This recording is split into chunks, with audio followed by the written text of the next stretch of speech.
Welcome to the Futures Edge. I am Jim Uriel. That's Baba Chino. Today, well, end of last week, we had a crazy market that started to look bad. We open up today, it goes from bad to awful. S&Ps are down 250 handles at one point in time. It seemed to start with the yen carry trade unwinding. Bob, can you explain what's going on? Yeah, a couple of things. First of all, you're seeing a lot of sort of political commentary on this. Like you said, this is the Kamala sell-off versus the Trump rally. To me, it's not that. It's really not. This is sort of a phenomenon that you and I have seen over our combined 60 years over and over and over again. It's people raising cash. I mean, once you get a cascade in selling, which could be triggered by any one thing, a weak jobs report, which we got, could be some bad earnings, which we got here and there. And you get this cascade of people raising money. They sell winners so they can keep losers and not tell their investors that they cut this at a loss. Because for a lot of these, especially the funds, transparency day to day simply isn't there. And by the way, and I will add this one, see if you agree with me too, is our stock market was definitely weak.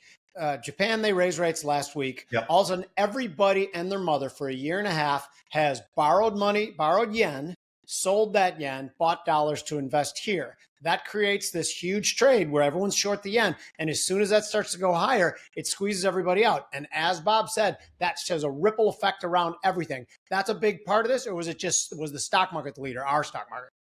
Well, no, I think it's a really big part of it. You know what's funny about these kind of days, Jimmy? These are the days where family members and friends reach out to me that I haven't heard from forever. Like, what's going on? It's all about during a bull market, it's all about, yeah, I bump into you.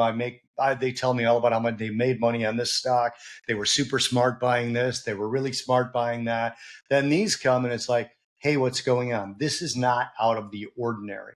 I'm using a gardening anecdote, Jim. You ever see family members of yours that are gardeners, or they plant trees, then they trim the tree in order for the tree to grow in a much more healthy fashion? That's what this is to me. There, in my opinion, is a recession coming and a big sell-off coming, but I sold puts this morning. To me, this is not the one that cascades lower for 6 months. Yeah, this is 10% corrections are part of the normal thing. I don't think this is the big one. I think that it is to push the Fed off the sideline, the market flexing its muscles, and then all of a sudden the Fed is going to ease, like they've been threatening to do for a year and a half. The Fed is going to ease, and probably the stock market, at least in the near term, calms itself and starts to head higher again. I don't disagree with Bobby that there could be more room to the downside going further. Anyway, got any last words? Yeah, I got one comment and one question. One of my friends reached out and said, be careful the VIX doesn't shoot up to 80. I came back and said, the VIX has shot up to 80 twice since 1950. I don't think with a 4.3% unemployment rate and 2.6% inflation, this is going to be the third time. My question to you is this, though. All the calls for an emergency rate cut. What's the emergency?